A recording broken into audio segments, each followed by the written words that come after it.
ओम शांति। ओम शांति। आज की तारीख है 17 जुलाई 2020। साकार महावाक्य। बाबा कहते मीठे बच्चे, तुम्हारी बुद्धि में अभी सारे ज्ञान का सार है। तुम्हारी बुद्धि में अभी सारे ज्ञान का सार है, इसलिए तुम्हें चित्रों की भी दरकार नहीं। इसलिए तुम्हें चित्रों की भी दरकार नहीं।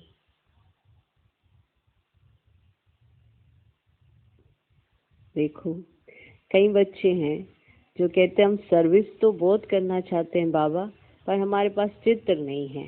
हमारे पास चित्र हो तो हम बहुत सर्विस करें। तो बाबा उन बच्चों को समझाने के लिए कह रहे हैं कि तुम्हारी बुद्धि में तो सारा ज्ञान है, सारे ज्ञान का सार है, तो सिर्फ चित्रों की वजह से तुम सर्विस ना करो, ऐसा नहीं होना चाहिए। या चित्रों की वजह से तुम कहो हमारा पुरुषार्थ आगे नहीं बढ़ रहा है, ऐसा नहीं होना चाहिए। ये जो चित्र बनाए हैं ये उनके लिए बनाए हैं जिन्हें कुछ नहीं पता होता और करेक्शन करा के बनाए जाते हैं। चित्रों से तुम्हारा योग का कोई लेना देना नहीं होता। तुम्हें समझ मिल गई, तुम्हें बाप की पहचान मिल गई, तो चित्रों का अर्थ भी समझ आ गया। अब जब चित्रों का अर्थ समझ में आ गया तो अर्थ समझा सकते हो, वरना तुम तो बाप को याद करो और याद कराओ। तो हर बात में बाबा के भाव को समझना होता है। इसलिए कहीं कहते हैं आज तो बाबा ने कहा चित्रों की दरकार नहीं, कभी बाबा कहते हैं कि चित्र जरूर होने चाहिए। वो बच्चों की अवस्था पर निर्भर करता है। कहीं टू मच इसी चीजों में चले जाते हैं कि चित्र नहीं है तो सर्विस नहीं है, और कई चित्रों को रिगार्ड नहीं देते हैं। तो बैलेंस में ही हर चीज अच्छी लगती है, ये सबको पता है। बाबा को भी बैलेंस बहुत पसंद है कि अगर आत्मा ये स्वीकार करती है कि अगर ये चीज नहीं है फिर भी वो सर्विस करती है, माना समझदार है। समझदार है। और हर चीज की जब वो रिस्पेक्ट करती है, रिगार्ड रखती है, तो माना समझदार है। इसीलिए बाबा को बीच बीच में बहुत सी चीजें बतानी पड़ती हैं, क्योंकि बच्चे या तो बिल्कुल ऐसे हो जाते हैं या बिल्कुल ऐसे हो जाते हैं, बीच में नहीं रहते हैं। समझने की कोशिश कम करते हैं और बातों को ज्यादा पकड़ते हैं। सीन, सिचुएशन या कौन सा बच्चा है उसके लिए क्या डायरेक्शन है, क्योंकि 4 पेज की मुरली के अंदर हर एक बच्चे के लिए डायरेक्शन है। अब ये हर एक बच्चा अपनी अवस्था अनुसार समझ सकता है कि बाबा मुझे क्या समझा रहे हैं, क्या उसकी मनोस्थिति है, किस तरह से वो चीजों को लेता है, तो उसी प्रमाण बाबा उसे समझाने देते हैं। और फिर कई बच्चे उन्हीं पॉइंटों को पकड़ के बैठ जाते हैं। बाबा ने ऐसा कहा है, बाबा ने इस मुरली में ऐसा कहा, बाबा ने उस मुरली में ऐसा कहा।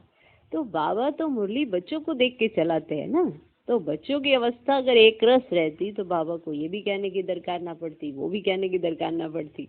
एक ही बात में सब बच्चे समझ जाते तो बाबा को इतनी डिटेल क्यों देनी पड़ती। तो एक ही बात होती, आत्म अभिमानी भव, देही अभिमानी भव, अशरीरी भव। यही तो सार है कि हमें इस अवस्था में रहकर ही परमात्मा महावाक्य को सुनना चाहिए, समझना चाहिए और अडॉप्ट करने चाहिए। ये अडॉप्शन में ऊपर नीचे क्यों जाता है? कभी तो देखो बहुत अच्छी अवस्था, क्योंकि माया को भी साथ लेके ही चल रहे हैं, 5 विकारों को भी आधार लेके चल पड़ते हैं। जिस बुद्धि से हमने बाप को पहचाना है उसी बुद्धि के आधार पर अहंकार आ जाता है, और ये समझ रखते हैं कि हमें भगवान से ज्यादा अच्छी समझ है।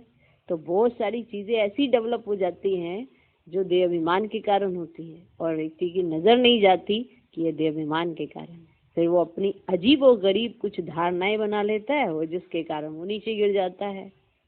धारणाएं वो बनाओ जो आपको आगे बढ़ाएं, वो नहीं जो आपको पीछे ले जाएं। हर एक आत्मा को समझना चाहिए कि मुझे क्या करना है, क्या नहीं करना है, कैसे मैं दैवी गुणों की धारणा करूं, कैसा मैं श्रेष्ठ आत्मा बनूं।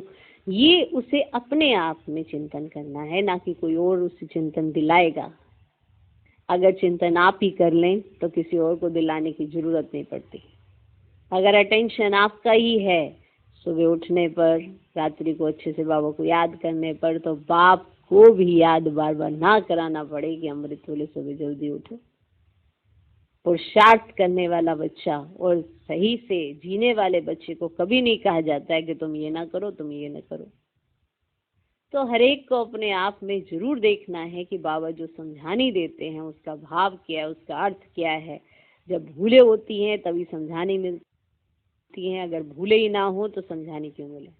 लेकिन जब हम मुरली सुनते हैं तो ये नहीं सोचना चाहिए कि अरे हम तो बहुत समझदार हैं, हमें क्यों ही समझानी मिल रही है। हम समझदार 2 दिन ही रहते हैं, फिर तीसरे दिन फिर माया का हाथ पकड़ लेते हैं, क्योंकि 63 जन्म माया के अंग संग रहे हो तो इतनी आसानी से वो आपको छोड़ती नहीं, जब तक उसे ये एहसास नहीं हो जाएगा कि आप विजयी आत्मा हो। वो भी आपके सामने पेपर इसीलिए लेकर आती है कि लास्ट में मैंने तुम्हारे गले में हार डालना है तो पहले मैं भी तो चेक कर लूं कितनी ताकत है तुम्हारे में। तो अगर आपको ही नशा नहीं रहता ऑलमाइटी अथॉरिटी का, डायरेक्ट परम पिता परमात्मा का, तो आप उसको कैसे एहसास कराओगे कि आधा कलब के लिए तेरी छुट्टी। तो खुद में इतना नशा होना चाहिए सर्वशक्तिवान बाप के साथ का, तब जाके आप उसे आधा कलब के लिए छुट्टी दिलवा दोगे, ताकि वो आधा कलब बिल्कुल भी आपको तंग ना करे। इंचक मात्र भी स्वर्ग में एंट्री नहीं है उसकी, क्योंकि स्वर्ग माना सुख। तो डायरेक्शंस तो मिलते हैं, पर डायरेक्शन को अप्लाई करने वाली आत्माएं हम सब नंबरवार हैं, क्योंकि समझती हम नंबरवार हैं। जैसी जैसी सिचुएशन बनती है वैसा समझ जाएं तो फिर हम तुरंत बन जाएं, लेकिन हम कुछ और ही सोचने लगते हैं। बाबा आज समझाएंगे कि चित्रों की दरकार नहीं, तो ये सोचेंगे कि अरे बाबा ने कहा चित्रों की दरकार नहीं, कल कह रहे थे चित्रों की दरकार है।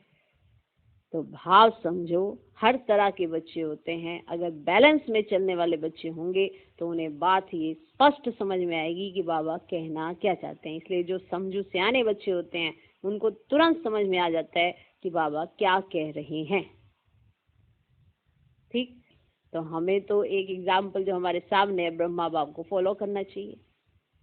तो हर बात में जो यथार्थ सत्य है उस चीज को वैसे ही स्वीकार करने वाली आत्मा नंबर 1 बनती है, ना कि ये डाउट करने वाली कि बाबा ने आज ऐसा कह दिया, बाबा ने कल ऐसा कह दिया, इसके पीछे क्या राज है।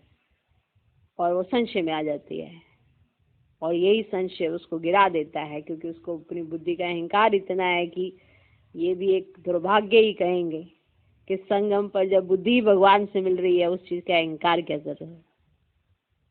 तो समझ, सही समय पर सही समझ काम जब करती है तो समझदार कहलाया जाता है, और समय बीत जाने पर अगर समझ में आई तो पश्चाताप होता है। तो इसीलिए हमें जो बुद्धि मिली है उससे हमें बाप को याद करना है, और उस बुद्धि में अभी सारे ज्ञान का सार है ना। इसलिए तुम्हें चित्रों की भी दरकार नहीं, तुम बाप को याद करो और दूसरों को कराओ। तो समय समय पर जो भी समझाने मिले उसको एक्सेप्ट करना चाहिए, उसमें तर्क वितर्क नहीं करना चाहिए, उसमें उलाने नहीं देने चाहिए, तब जाके आप जीवन का अतीन्द्रिय सुख पा सकते हो। वरना कोई ना कोई छोटी सी बात पर भी आप उलझन में आ सकते हो, और वो उलझन इतनी बड़ी हो जाती है कि आत्मा बाप का हाथ और साथ छूटा हुआ अनुभव करती है। वरना अतीन्द्रिय सुख के झूले सिर्फ और सिर्फ संगम पर ही मिलते हैं। ओके, तो तुम बाप को याद करो और दूसरों को कराओ।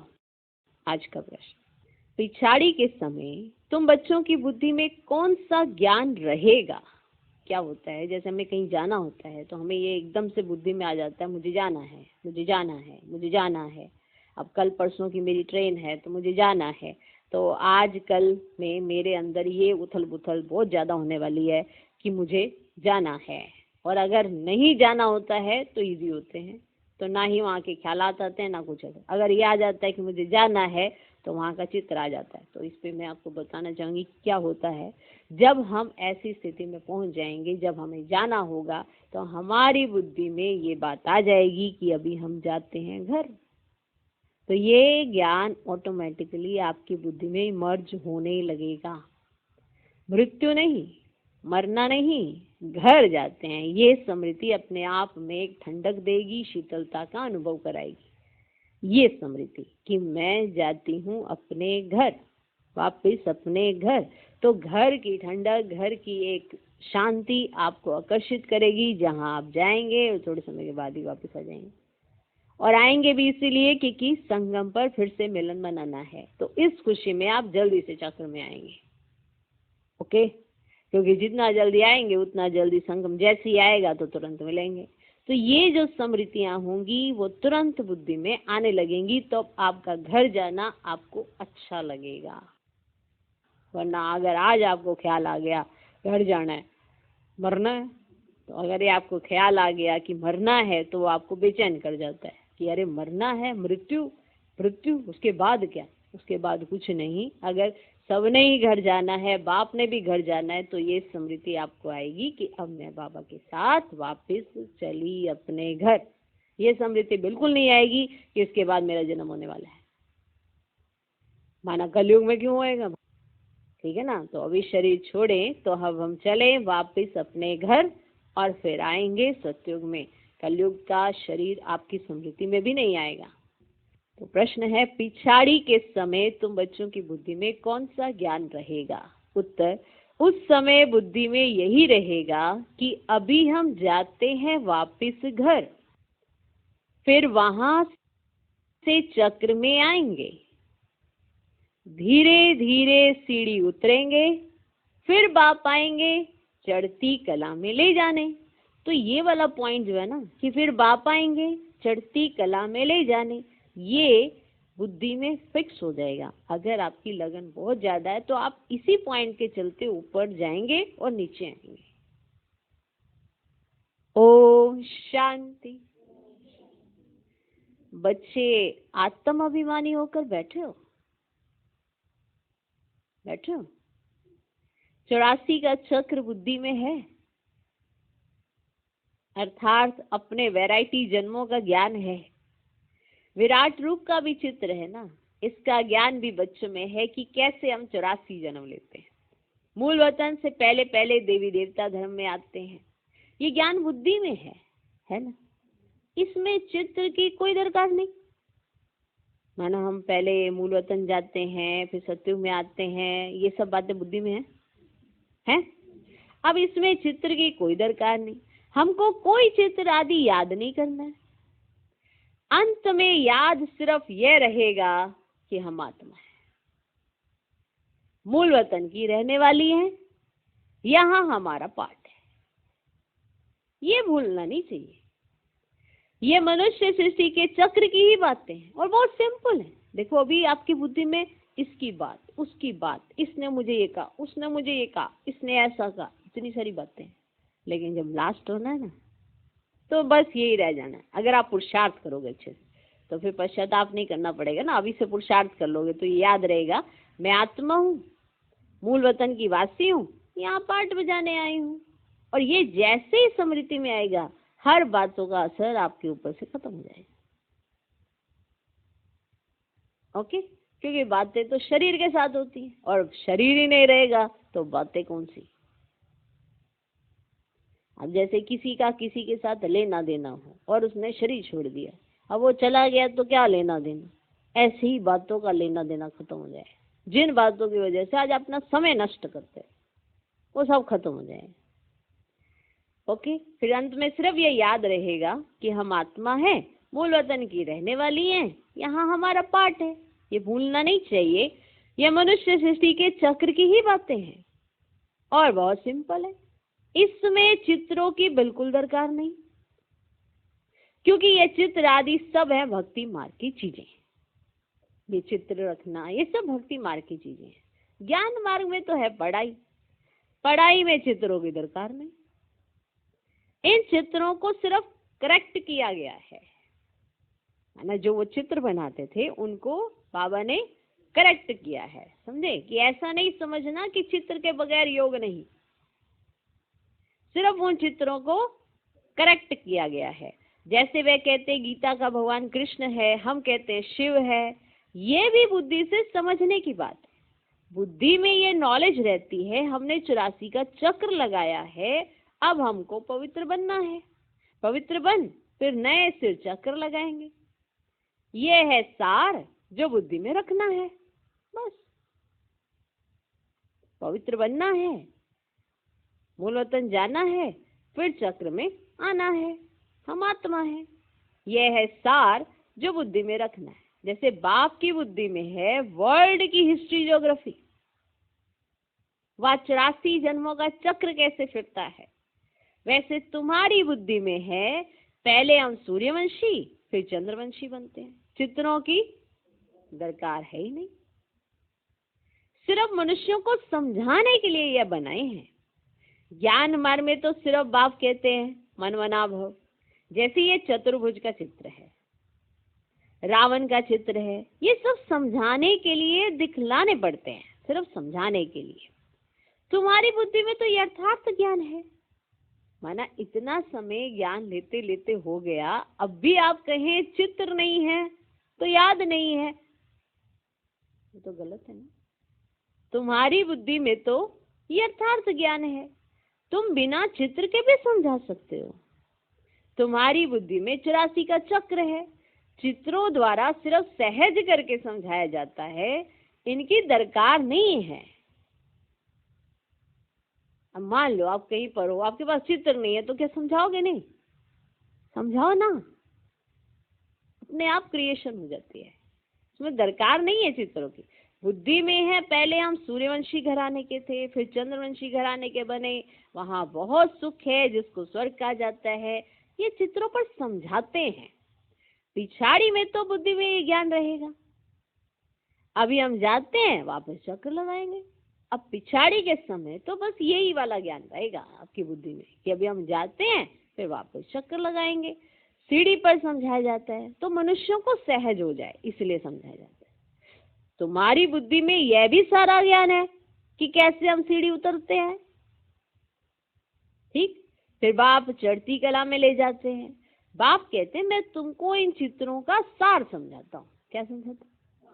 सार समझाता हूँ। जैसे गोला है तो उस पर समझा सकते हैं ये 5000 वर्ष का चक्र है, अगर लाखों वर्ष होते तो संख्या कितनी बड़ी हो जाती। कृष्णस का दिखाते हैं 2000 वर्ष, इसमें कितने मनुष्य होते हैं, 5000 वर्ष में कितने मनुष्य होते हैं, ये सारा हिसाब तुम बतलाते हो। अब सत्युग में पवित्र होने के कारण थोड़े मनुष्य होते हैं, अभी तो कितने ढेर है। लाखों वर्ष की आयु होती तो संख्या भी अनगिनत हो जाए। क्रिश्चियंस की भेंट में आदमशुमारी का हिसाब तो निकालते हैं ना, हिंदुओं की आदमशुमारी कम दिखाते हैं। क्रिश्चियंस बहुत बन गए हैं, जो अच्छे समझदार बच्चे हैं बिगैर चित्रों के भी समझा सकते हैं। मना समझाने के लिए चित्रों की दरकार की जरूरत नहीं है। आपने समझा है, आप किसी को समझा सकते हो, इसमें चित्र क्या करेंगे? क्लियर? तो बिगैर चित्रों के भी समझा सकते हैं। तो पॉइंट समझ में आया कि जैसे कहीं सर्विस के लिए कहते हैं कि बाबा हमारे पास चित्र नहीं है, ऐसे समाचार भेजते हैं तो इसलिए हम सर्विस नहीं कर सकते, तो बाबा उनको समझा रहे हैं कि अगर आपने अच्छे से समझ लिया है, सार आपकी बुद्धि में है, तो आप चित्रों के बगैर भी समझा सकते। विचार करो, इस समय कितने ढेर मनुष्य हैं, अब नई दुनिया में कितने थोड़े मनुष्य होंगे। अभी तो पुरानी दुनिया है जिसमें इतने मनुष्य हैं, फिर नई दुनिया कैसे स्थापन होती है, कौन स्थापन करते हैं, ये बाप ही समझाते हैं। वही ज्ञान का सागर है। तुम बच्चों को सिर्फ ये 84 का चक्र ही बुद्धि में रखना है। मन बुद्धि में है, सब कुछ है। अभी हम नर्क से स्वर्ग में जाते हैं तो अंदर खुशी होगी ना। सत्य में दुख की कोई बात होती ही नहीं। ऐसी कोई अप्राप्त वस्तु नहीं जिसकी प्राप्ति के लिए पुरुषार्थ करे। ऐसी कोई वस्तु रहती ही नहीं जिसकी प्राप्ति के लिए पुरुषार्थ किया जाए। यहाँ पुरुषार्थ करना पड़ता है। ये मशीन चाहिए, यह चाहिए, वो चाहिए, ये चाहिए, यहाँ पुरुषार्थ करना पड़ता है। वहां तो सब सुख मौजूद है। जैसे कोई महाराजा होता है तो उनके पास सब सुख मौजूद रहते हैं, गरीब के पास तो सब सुख मौजूद नहीं होते। परंतु यह तो है कलयुग, तो बीमारियां आदि सब कुछ है। अभी तुम पुरुषार्थ करते हो नई दुनिया में जाने के लिए, स्वर्ग नरक यहाँ ही होता है। ये सूक्ष्म वतन की जो रमत गमत है ना, ये भी टाइम पास करने के लिए। जब तक कर्मातीत अवस्था हो, टाइम पास करने के लिए खेल पाले, है ना। एक ऐसी लगन जिसमें आप वतन का चक्कर लगाते हो, उसमें ना ज्ञान है ना योग है, सिर्फ अगर वतन का चक्कर लगाते। तो बाबा अपने बच्चों को बहला रहे हैं और बता रहे हैं कि ये खेल पाल है, कि तुम्हारी बुद्धि नीचे से हटाने के लिए मैं तुम्हारी बुद्धि को ऊपर खींच लेता हूँ, मेरे साथ आओ खेलो। तो ये भी एक तरह का खेल पाल है, लेकिन इसमें ना ज्ञान है ना योग है। बाबा बहुत अच्छे से समझाते हैं। बाकी जब कर्मातीत अवस्था आ जाएगी, बस ये रमत गमत भी पूरी हो जाएगी। सुना, ये सूक्ष्म वतन की जो रमत गमत है, यह भी टाइम पास करने के लिए है। जब तक कर्मातीत अवस्था हो, टाइम पास करने के लिए खेल पाल है। ठीक, अब जब कर्मातीत अवस्था आ जाएगी, बस तुमको यही याद रहेगा कि हम आत्मा ने अब 84 जन्म पूरे किए, अब हम जाते हैं घर। ये याद रहेगा जब कर्मातीत अवस्था आ जाएगी। फिर आकर सत्व प्रधान दुनिया में सत्व प्रधान पार्ट में जाएंगे। बस ऐसा आने लगेगा बुद्धि के अंदर। ये ज्ञान बुद्धि में लिया हुआ है, लिया है ना, कोई नई बात तो नहीं है ना, लिया हुआ है ना। ये इसमें चित्र आदि की दरकार ही नहीं है। जैसे बैरिस्टर कितना पढ़ते हैं, बैरिस्टर बन गए, बस जो पाठ पढ़े वह खल्लास, रिजल्ट निकली प्रारब्ध की। तुम भी पढ़कर फिर जाए राजाई करेंगे, वहां नॉलेज की दरकार ही नहीं। इन चित्रों में भी रोंग राइट क्या है, ये अभी तुम्हारी बुद्धि में है कि माना चित्रों के अंदर भी रोंग क्या है, राइट क्या है, वो सब तुम्हारी बुद्धि में। बाप बैठ समझाते हैं लक्ष्मी नारायण कौन है, कौन है, ये विष्णु क्या है। विष्णु के चित्र में मनुष्य मूंझ जाते हैं, बिगड़ समझ के पूजा भी जैसे फालतू हो जाती है, समझते कुछ भी नहीं। जैसे विष्णु को नहीं समझते, लक्ष्मी नारायण को भी नहीं समझते, अब ब्रह्मा विष्णु शंकर को भी नहीं समझते। ब्रह्मा तो यहाँ है, ये पवित्र बन शरीर छोड़ चले जाएंगे। इस पुरानी दुनिया से वैराग्य है, यहाँ का कर्म बंधन दुख देने वाला है। अब बाप कहते हैं अपने घर चलो, अपने घर चलो, वहां दुख का नामो निशान नहीं होगा। पहले तुम अपने घर में थे, फिर राजधानी में आए, अब आप फिर आए हैं पावन बनाने। इस समय मनुष्यों का खान पान आदि कितना गंदा है, क्या क्या चीजें खाते रहते हैं। वहां देवताएं ऐसी गंदी चीजें थोड़ी खाते हैं। भक्ति मार्ग देखो कैसा है, मनुष्य की भी बलि चढ़ती है। बाप कहते ये भी ड्रामा बना हुआ है, पुरानी दुनिया से फिर नई जरूर बननी है। अभी तुम जानते हो हम सत्व प्रधान बन रहे हैं, ये तो बुद्धि समझती है ना। इसमें तो चित्र ना हो तो और ही अच्छा, मालूम है ना कि हम सत्व प्रधान बन रहे हैं। अब इसमें चित्र ना भी हो तो और ही अच्छा, नहीं तो मनुष्य बहुत ही प्रश्न पूछते हैं। अब बाप ने 84 जन्मों का चक्र समझाया है, हम ऐसे सूर्यवंशी, चंद्रवंशी, वैश्यवंशी बनते हैं, इतने जन्म लेते हैं, ये बुद्धि में रखना होता है। तुम बच्चे सूक्ष्म वतन का राज भी समझते हो, ध्यान में सूक्ष्म वतन में जाते हो, परंतु इसमें ना योग है ना ज्ञान है। ये सिर्फ एक रस्म है, समझाया जाता है कैसे आत्मा को बुलाया जाता है। फिर जब आती है तो रोते हैं, पश्चाताप होता है, हमने बाबा का कहना नहीं माना, समझे। फिर जब आती है तो फिर रोते हैं कि अरे हमने बाबा का कहना नहीं माना। क्योंकि देखो अभी आप शरीर में हो, मान लोगे ना, शरीर से न्यारे हो गए, कुछ समझ नहीं आना तो अंदर रोना ही हो है। क्योंकि समय भी हाथ नहीं है, कुछ भी हाथ में नहीं, पुरुषार्थ भी हाथ में नहीं। मेरे अंदर रोते हैं, पश्चाताप करते हैं, हमने बाबा का कहना नहीं माना। ये सब है बच्चों को समझाने के लिए कि पुरुषार्थ में लग पड़े। माने ऐसे जब आत्मा को बुलाया जाता है, वो बताते हैं कि ऐसे ऐसे वो कह रही थी, तो ये सब किस लिए है कि जो बच्चे बैठे हैं वो क्या करने लग पड़े, पुरुषार्थ करने लग पड़े, गफलत ना करें। बच्चे सदा ये अटेंशन रखें कि हमें अपना टाइम सफल करना है, वेस्ट नहीं करना है। तो माया गफलत नहीं करा सकती है। अगर आप अपना टाइम वेस्ट करोगे, सफल नहीं करोगे, तो माया क्या कराएगी, गफलत ही कराएगी, गलतियां ही कराएगी। अगर सही जगह समय नहीं लगा रहे हो, गलत जगह लगा रहे हो, तो वो कोई सही थोड़ा है, गलत ही है। तो माया भी गफलत ही कराएगी। बाबा भी समझाते रहते हैं बच्चे टाइम वेस्ट ना करो, वो तो को रास्ता बताने का पुरुषार्थ करो, महादानी बनो। बाप को याद करो तो विक्रम विनाश होंगे। जो भी आते हैं उनको ये समझाओ और 84 का चक्र बताओ, वर्ल्ड की हिस्ट्री ज्योग्राफी कैसे रिपीट होती है, नट शेड में सारा चक्र बुद्धि में रहना चाहिए, है ना। ये बुद्धि में आपके रहना चाहिए सारी बातें, बस इसमें कोई चित्रों की तो कोई बात ही नहीं कि चित्र हो तो आपका योग लगे, अब चित्र हो तो ही आप किसी को समझा सकें, ऐसा नहीं होता ना। आपने समझ लिया, आप समझाना शुरू कर दो। तो ये सारी बातें तो बुद्धि में रहनी चाहिए ना कि बाबा ने क्या समझाया है। नटशेर में सब कुछ आना चाहिए बुद्धि के अंदर। तुम बच्चों को खुशी रहनी चाहिए कि अभी हम इस गंदी दुनिया से छूटते हैं। मनुष्य समझते हैं स्वर्ग नर्क यहाँ ही है, जिनको बहुत धन है तो समझते हम स्वर्ग में हैं, अच्छे कर्म किए हैं इसे सुख मिला है। अभी तुम बहुत अच्छे कर्म करते हो, जो 21 जन्म के लिए तुम सुख पाते हो, वे तो एक जन्म लिए समझते हैं कि हम स्वर्ग में हैं। बाप कहते हैं वह है अल्पकाल का सुख और तुम्हारा 21 जन्मों का, ठीक है ना, 21 जन्मों का सुख, जिसके लिए बाप कहते हैं सभी को रास्ता बताते चलो। बाप की याद से ही निरोगी बनेंगे और स्वर्ग के मालिक बन जाएंगे। स्वर्ग में है राजाई, उनको भी याद करो।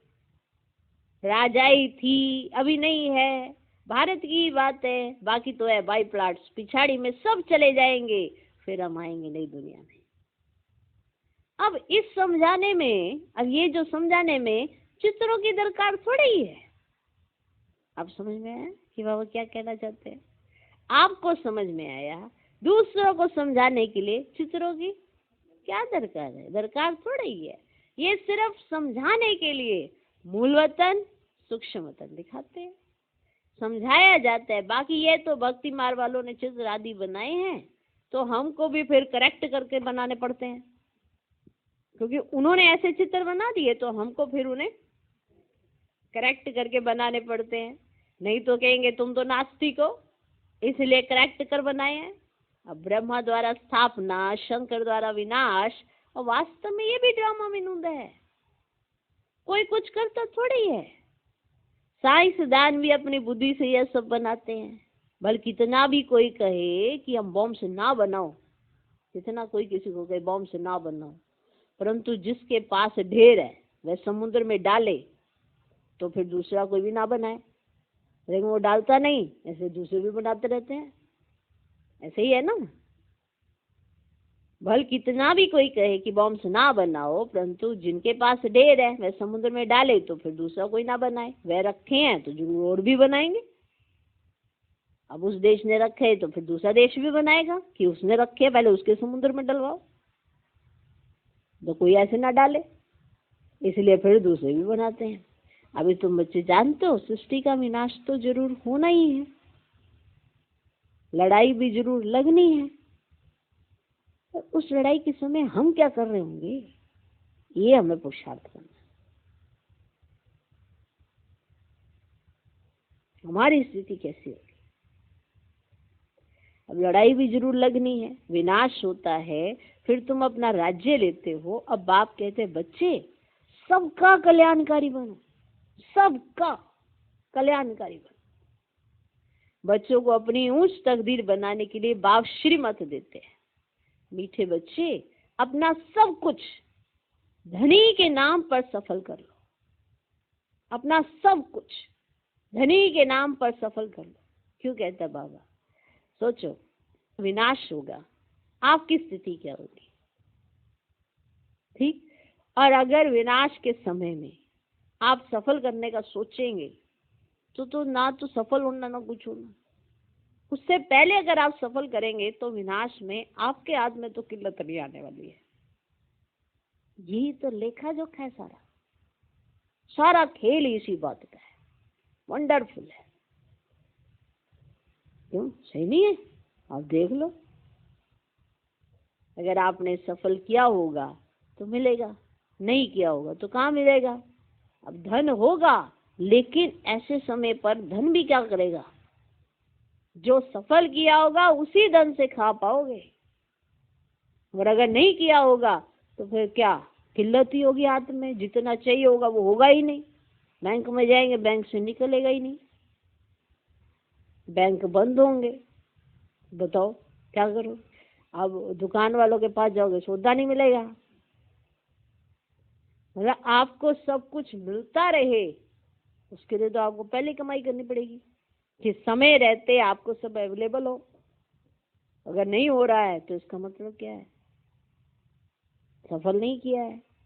तो विनाश के समय आपके साथ सब कुछ हो, यानी सब कुछ आप इजी हो, हमने कहा ना विनाश हो रहा हो, आप क्या कर रहे होंगे, आपकी स्थिति बनी रहे, उसके लिए आपको बाबा एक श्रीमत देते हैं। उस तकदीर बनाने के लिए मीठे बच्चे अपना सब कुछ धनी के नाम पर सफल कर लो। अब किन की दबी रहेगी धूल में, किन की राजा खाए। माना मान लो मुझे हफ्ते के बाद मेरा कुछ होने वाला है और वो दबी हुई कोई और ही लूट के ले गया, यही ऐसे हफ्ते से पहले सफल कर लिया होता तो फिर आगे भी मिलता। तो ये सारे किस्से नहीं है, रियलिटी है। क्योंकि हर चीज ट्रांसफर होके मिलेगी तो आपको कर्मों पर मानी ना। अब कर्म ही ऐसे नहीं किए तो अगले जन्म में किसके घर में जन्म होगा आपका, निर्णय आपने किया अपने इस जन्म में और किसी ने नहीं। तो धनी माना बाप खुद कहते हैं बच्चे इसमें खर्च करो, ये रूहानी हॉस्पिटल यूनिवर्सिटी खोलो तो बहुतों का कल्याण हो जाएगा। धनी के नाम तुम खर्चते हो जिसका फिर 21 जन्म के लिए तुमको रिटर्न में मिलता है ना। एक जन्म में आपने धनी के नाम पर खर्चा और आपको इतने जन्मों की प्रॉपर्टी मिल जाती है। सोचो भैया, एक जन्म धनी के नाम लगा दिया। तो धनी के नाम तुम खर्चते हो जिसका फिर 21 जन्म के लिए तुमको रिटर्न में मिलता है। ये दुनिया ही खत्म होनी है, इसलिए धनी के नाम जितना हो सके सफल करो, फिर 21 जन्म के लिए तुमको रिटर्न में मिलता है। ये दुनिया ही खत्म होनी है, इसलिए धनी के नाम जितना हो सके सफल करो। धनी शिव बाबा है ना, धनी माना पालन करता, जो हमारा माता पिता है शिव बाबा है ना। तो धनी शिव बाबा है ना। भक्ति मार्ग में भी धनी के नाम करते थे, माना पहली शुरुआत जो होती है, चाहे घर में किसी भी अनाज से लगा लो, किसी भी चीज से, जो पहले धनी के लिए निकालता है उसके घर में बरकत ही बरकत होती है। तो इसीलिए जो कहते हैं ना मेरे हाथ में टिकता नहीं, ये नहीं, तो जरूर इधर उधर करते होंगे, धनी के नाम पे नहीं करते। जो धनी के नाम पर करता है ना उसके हाथ में कभी किल्लत नहीं आती है, गारंटी है, गारंटी है इस बात की। जिनके हाथ में किल्लत आती है वो धनी के नाम पर नहीं करते हैं, पहले बस अपने नाम पर करते हैं, अपना बटोर अपना बटोर, फिर सोचते जो बचेगा फिर लगा लेंगे। जो पहला धनी को रखता है फिर बाद में अपने आप को रखता है। बाबा कभी ये नहीं कहते कि आप घर बार ना संभालो, पर जो पहली जो चीज होती है वो पहले धनी के नाम पे निकालते हैं। ऐसी बहुत सारी चीजें देखी और उनके घर में कभी किसी चीज की किल्लत नहीं आती और इतनी बरकत होती है। सबसे पहले उनको अपना धनी ही याद आता है। माना जो धनी के नाम पे करे वो धन से भी माला माल, चाहे हर चीज से माला माल हो जाता है, हर चीज से। जो तन भी धनी के नाम पर पहले लगाए उसका तन भी स्वस्थ है। जो मन भी धनी के नाम पर लगाए कि मन में कोई भी अशुद्ध विचार नहीं आने, किसी के प्रति सोच नहीं चलानी है, मुझे तो धनी के नाम पे ही अपना मन भी लगाना है।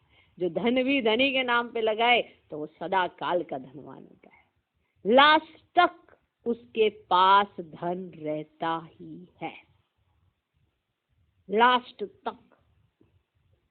इनको देख लो, इनके जीवन से ही तो हमारे को सारा कुछ पता चल जाता है कि लास्ट तक वो धनवान रहता है। कितना श्रेष्ठ थे, कितना बड़ा जौहरी, कितना बड़ा व्यापारी, कितना नामी ग्रामी, और सब कुछ अपने बलबूते थे, वंडरफुल ऐसा जीवन। तो धनी के नाम पे सबसे पहला पूर्व धनी के नाम पे ऐसा जीवन। इनका देखो ना, इनका जीवन देखो, फॉलो करो। धनी के नाम तुम खर्चते हो जिसका फिर 21 जन्म के लिए तुमको रिटर्न में मिलता है। ये दुनिया ही खत्म होनी है, इसे धनी के नाम जितना हो सके सफल करो। धनी शिव बाबा है ना। भक्ति मार्ग में भी धनी के नाम करते थे, अभी तो है डायरेक्ट। भक्ति मार्ग में इनडायरेक्ट करते थे, अभी तो चांस है डायरेक्ट करने का। धनी के नाम बड़ी बड़ी यूनिवर्सिटी खोलते जाओ तो बहुतों का कल्याण हो जाएगा। 21 जन्म लिए राज्य भाग्य पालेंगे, नहीं तो ये धन दौलत आदि सब खत्म हो जाएंगे। मना चांस मिला है, अगर धन दौलत है, आपको चांस मिला है, कहाँ लगानी है और कहाँ उसको पता नहीं कितना बढ़ा लेना है। ये बहुत ही सस्ता सौदा है कि मिला भी उसी से, लगाया भी उसी में, और नाम तुम्हारा। वाह, क्या खाता है। माना उसी ने दिया, उसी के उसमें लगाया, और नाम तुम्हारा हो गया, और तुमने अपने कर्मों पर मान आगे भी पा लिया।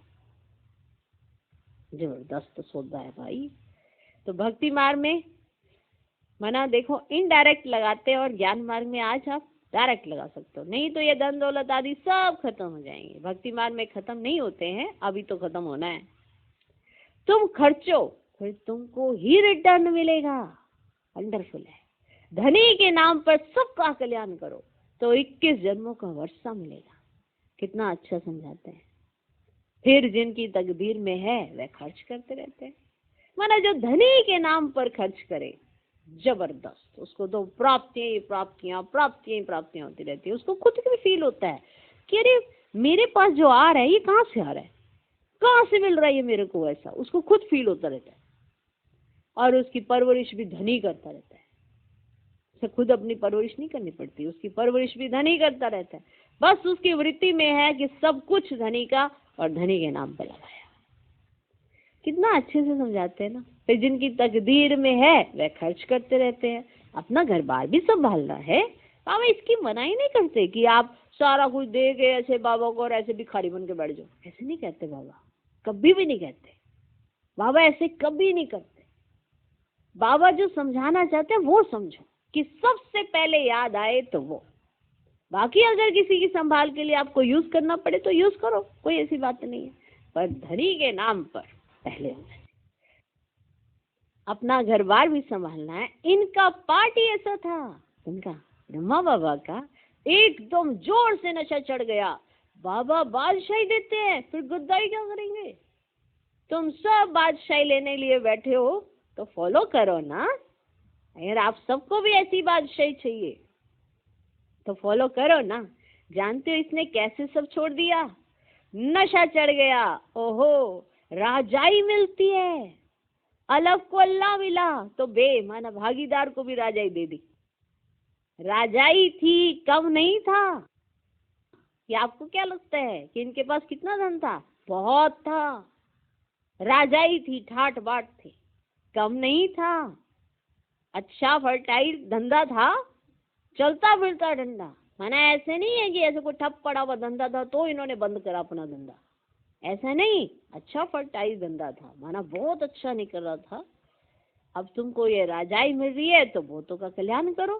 पहले भट्टी बनी, फिर कोई पक कर तैयार हुए, कोई कच्चे रह गए। गवर्नमेंट नोट बनाती है तो ठीक नहीं बनते हैं तो गवर्नमेंट को जला देने पड़ते हैं। ऐसे होते हैं ना, जब नोट बनते हैं कुछ ऐसे ऊपर नीचे हो जाता है तो उन नोटों को जला देना पड़ता है। आगे तो चांदी के रुपए चलते थे, सोना चांदी बहुत था। अभी तो क्या हो रहा है, कोई की राजा खा जाते, कोई की डाकू खा जाते। डाके भी देखो कितने लगते हैं, फैमन भी होगा। ये है ही रावण राज्य। राम राज्य सत्य को कहा जाता है। बाप कहते तुमको इतना ऊंच बनाया, फिर कंगाल कैसे बने, कंगाल कैसे बने। अब तुम बच्चों को इतनी नॉलेज मिली है तो खुशी होनी चाहिए। दिन प्रतिदिन खुशी बढ़ती जाएगी। जितना यात्रा पर नजदीक होंगे उतनी खुशी होगी। तुम जानते हो शांति धाम सुख धाम सामने खड़ा है, बैकुंठ के झाड़ दिखाई पड़ रहे हैं। बस अब पहुंचे कि पहुंचे। ये बाबा नशा दिलाना चाहते हैं कि बच्चे तुम्हें इतना नशा होना चाहिए, इतनी खुशी होनी चाहिए जैसे इनको रहती है। अच्छा, मीठे मीठे सिकिलदे बच्चों प्रति माता पिता बाप दादा का याद प्यार और गुड मॉर्निंग। रूहानी बाप की रूहानी बच्चों को नमस्ते। हम रूहानी बच्चों की भी रूहानी बाप को नमस्ते नमस्ते नमस्ते। Good morning good morning good morning. धारणा के लिए मुख्य सार। पहला पॉइंट, अपना टाइम सफल करने का अटेंशन रखना है।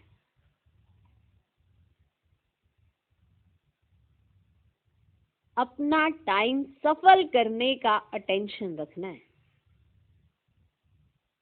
माया गफलत ना करा सके, इसके लिए महादानी बन बहुतों को रास्ता बताने में बिजी रहना है।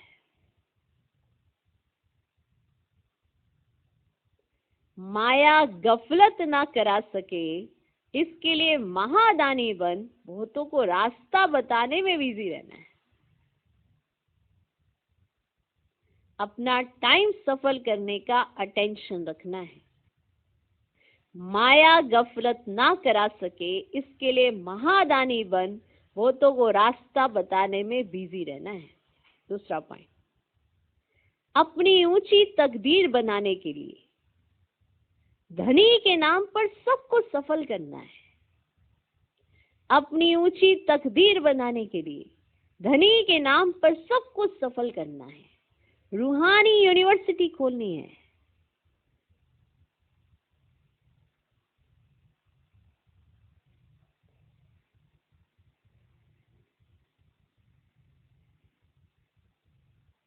अपनी ऊंची तकदीर बनाने के लिए धनी के नाम पर सबको सफल करना है। रूहानी यूनिवर्सिटी खोलनी है। आज का वरदान, कड़े नियम और दृढ़ संकल्प द्वारा, कड़े नियम और दृढ़ संकल्प द्वारा अलबेलेपन को समाप्त करने वाले ब्रह्मा बाप समान अथक भव,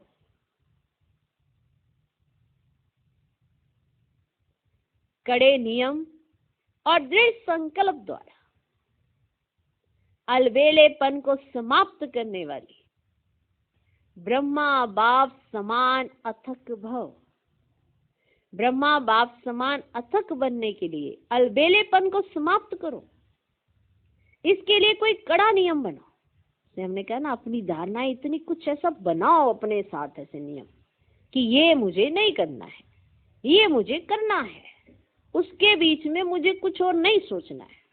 ऐसे कड़े नियम होने चाहिए अपने लिए। इसके लिए कोई कड़ा नियम बनाओ। दृढ़ संकल्प करो। अटेंशन रूपी चौकीदार सदा अलर्ट रहे तो अलबेलापन समाप्त हो जाएगा। दृढ़ संकल्प करो और अटेंशन रूपी चौकीदार सदा अलर्ट रहे तो अलबेलापन समाप्त हो जाएगा। पहले स्व के ऊपर मेहनत करो, फिर सेवा में, तब धरनी परिवर्तन होगी। पहले स्व के ऊपर मेहनत करो, फिर सेवा में, तब धरनी परिवर्तन होगी। अभी सिर्फ कर लेंगे हो जाएगा, कर लेंगे हो जाएगा, इस आराम के संकल्पों के डल्लब को छोड़ो। ये डल्लब के गद्दों पे बैठ जाते हैं ना, कर लेंगे हो जाएगा, कर लेंगे। तो इस आराम के संकल्पों के डल्लब को छोड़ो, करना ही है। ये स्लोगन मस्तक में याद रहे तो परिवर्तन हो जाएगा। करना ही है। ये स्लोगन मस्तक में याद रहे तो परिवर्तन हो जाएगा। आज का स्लोगन, समर्थ बोल की निशानी है, समर्थ बोल की निशानी है, जिस बोल में आत्मिक भाव और शुभ भावना हो। समर्थ बोल की निशानी है, जिस बोल में आत्मिक भाव और शुभ भावना हो। ओम शांति।